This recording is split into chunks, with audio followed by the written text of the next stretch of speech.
Welcome to week 2 of personal mastery, and in this week we're going to cover communication skills. Now, communication skills is a very vast subject, and I'll be putting up many specialized courses. The basics of communication remain the same, and sometimes people miss out on these founding basic principles, and no matter how much they try, to further themselves, they can't get anywhere. So they're good at what they speak, they have great articulation, but you know what? They just miss to make the point. So let me take you to the core basic of communication skills. First point, the first most important point is the willingness to communicate. And willingness is going to be the key word throughout my session today. See, for communication, you need two terminals. You need two people. Even if you say, I am talking to myself, you have actually separated you from you, that you have two terminals. But let's not go in that direction right now. I will come up to what is your conversation and communication with yourself. But right now, let's separate the two terminals. Let's say you are talking to someone else. Okay, let's say I am talking to you. So now the two principles in action are cause and effect, which means I have to be willing to start a communication with you to be cause, and you have to be willing to be at the effect, sitting and listening, and even accepting a communication from me. So you are not starting it, you are not the cause, you are the effect, and I am the cause of the communication. For this to happen seamlessly, both of us have to be willing. Second is intention. I have to have the willingness that I intend to communicate. What do I want to communicate? Whatever I'm saying is intention driven, and that comes from a willingness. Yes, I have something to say, I have something to give, I have something to share. And on your side is the willingness to pay attention. Imagine if my intention is to share something, but you're not listening, you're not paying attention. It's a futile communication. It's not even completed the loop. It's not even communication. It is miscommunication, or it is all going into oblivion. Willingness on both sides. I have intention to give you something, and you're paying attention to receive it. Now that completes a communication cycle. Number 3, I have to be duplicable. Duplicable means that you should understand me. I should communicate in a manner that you get it. I'm literally speaking a language that you understand, giving examples that you get. Being relatable is duplicable. And you, on the other side, have to be willing to make an attempt to understand what I'm saying. When she says, I have a dog, which means she has a dog, not I hate dogs. All right, which means I'm saying I have a dog, and you're duplicating dogs are mean animals. I don't like dogs. I got bitten by a dog. You understand what I'm saying, right? So I speak in a manner that I'm duplicable, and you understand exactly what I'm saying. So let me summarize. There are two people here who want to get in communication. Willingness on both parts is absolutely crucial. So this person has to be willing to be cause, which means willing to communicate. And the person here has to be willing to be effect, to listen, to even be there. This person needs to be willing to have an intention. Otherwise, it's just faff. Why are you communicating? I am communicating because I want to share this. I want to say this. I want to express this. I want the other person to know this. The person has an intention.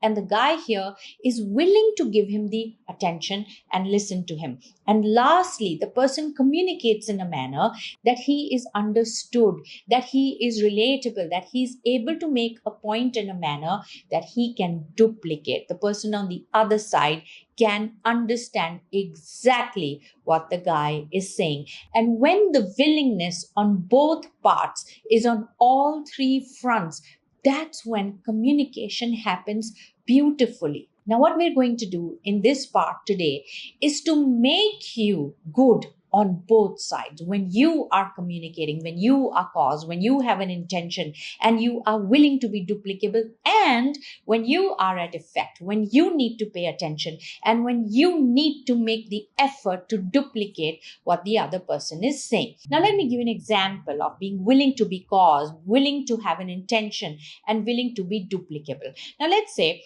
I'm a motivational speaker. Now, when I go and speak to people, I have to be willing to go and talk to because that I'm going to be the conversation starter and my audience are going to be effect.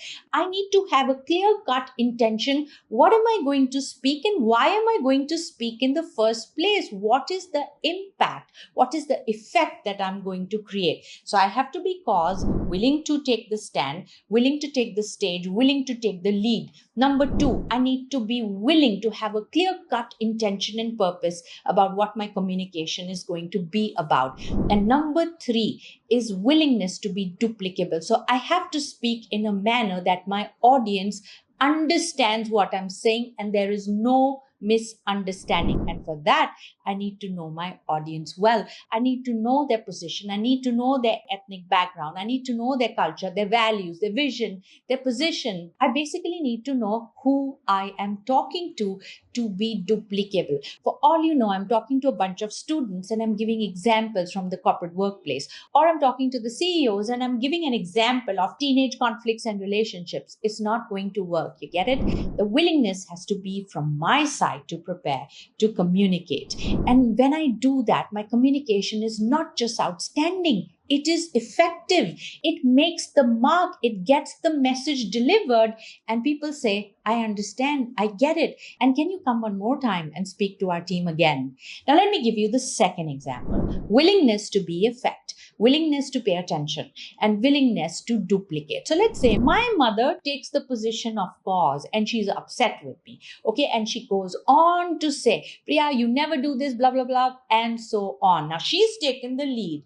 Now, what must my role be on the other side of cause? Is to be effect, which means she started the rant, she has started the complaint. What must I do? Accept my role as effect. Okay, what are you saying? Just like you're listening to me right now, isn't it? You've made a decision to be effect, right? You're not talking back to me. And even if you talk back to me, you really can't. It's not going to make any difference. It's going to be insane communication, right?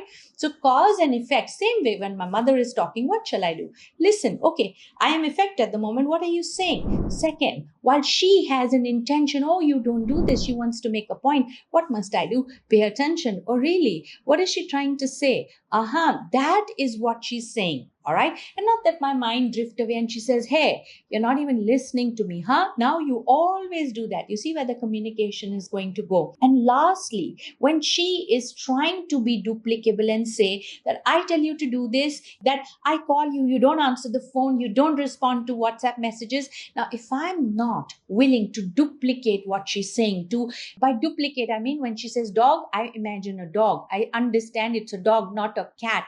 So when she's saying, oh, you don't answer my calls, you don't respond to my WhatsApp messages, I'm not thinking, hey, you don't understand how busy I am. How do you understand my life? Do you know what it takes to run an organization? Do you know you know what I'm talking about, right?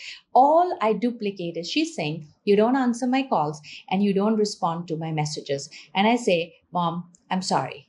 I will try not to do that again. That's all I am duplicating in that moment and not cooking things up in my head, which will not make sense to the conversation any which ways. Now, let's bring you back into the cause and let's say you're doing a very bad job at it. Now, I gave you two ideal scenes. When you're cause, you have the intention and you're willing to be duplicable. Then you're at effect, you're willing to pay attention and you're willing to duplicate. Now, what if all goes wrong here? Let's say you're asked to call an important client and to pitch a deal and to close it. Okay. And now you're thinking, I don't want to call. I don't think so. You're not even willing to pick up the phone and speak. All right. Which means you're not willing to be cause. Not willing to be cause means you're not willing to have the intention. You don't think you're prepared. You don't think you're good enough or whatever it is that is working in your head. And lastly, you're going to falter at being duplicable. All three are interconnected. And let's say you're forced to make that phone call, that communication is not going to be effective. You have to be in a position where you say, yes, I'll make that phone call. Why? Because you're prepared with the intention. Why? Because you're prepared with how to be duplicable and how to talk to that person. Get it? All three are interrelated. In fact, one builds on the other. All right. So when somebody says that, look, I don't think I can call, or they're just weaseling out of the communication, see where the error is. Or when you are doing that, oh no, I don't think I want to speak to that person. I don't think I can do this. Or you're feeling a hesitation within, that you're hoping the person will not answer the call, or you're hoping that, that meeting will get cancelled. Verify, introspect. Where is it? Why are you not willing to be cause? Is it because your intention is not powerful enough? Intention meaning preparation, purpose, vision, and your knowledge base? Or is it that you don't know how to be relatable to that person? And in that case, you might have to do some more research about who the person is on the other side of effect. Now, let's say you're on the effect side and doing a very bad job. Okay, so let's say, for example, your girlfriend is very, very upset with you. So she comes to you with a rant and you're not willing to be effect. You just hang up the phone, which means you're not even willing to be there while she's talking. That happens, right? And then there are people who say, like, okay, go on. They're not paying attention. Okay, they close their eyes, they meditate, or they pretend to listen and they're not even listening, and so on.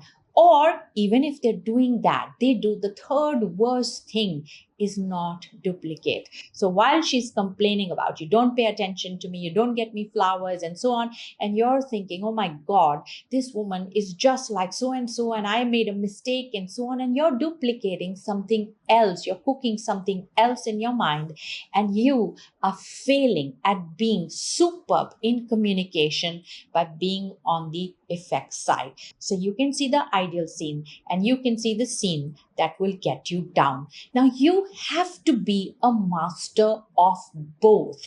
All right. Now, next time you talk to someone, see, it's very, very clear in this moment, the communication cycle happening between you and me, cause and effect, intention, attention, duplicable, duplicate. And that's how this workshop has worked for you, that you have come so far and you have participated in it. You have been a great effect. I have been a great cause. Now, apply this into the next communication cycle that you have. If you're listening to your boss, be prepared to effect. I'm going to listen to him. I'm going to pay attention and I'm going to understand exactly what he's saying. Then when you talk to somebody, a client, I am cause, what's my intention and how do I become more duplicable? And when you fault and you don't feel good about a communication, look, where did the error come?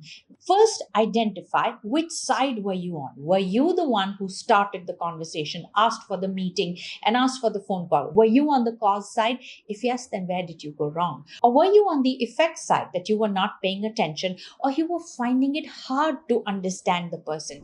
See, it is your responsibility, whether you're on cause or effect, to make the conversation go seamless. Now, you, my friend, have to master both sides of communication. Let's not get into how do you get the other person to pay attention. Let's not get into how do you make sure that the person understands you, duplicates you. Let's first see, can you do magical stuff on both sides? That when you start the communication, can you maintain these three? And when you're on the listening end, can you do all of these three? In understanding both the sides, you will be able to influence both the sides. To be able to influence, you first have to understand the person you want to influence. And what better way to be in their shoes, to do what you expect them to do? How will you teach them? How will you show them? How will you course correct when you've not been there? So I want you to be conscious and I want you to be mindful of your communication happening in the day. Decode it. And at the end of the day, in the playbook, write how you did on the cause side and how you did on the effect side. And tomorrow, let's get into how you can influence the person with your communication on the effect side. Until then, prepare, because you cannot influence that which you cannot understand. So good, get working, and I will see you tomorrow.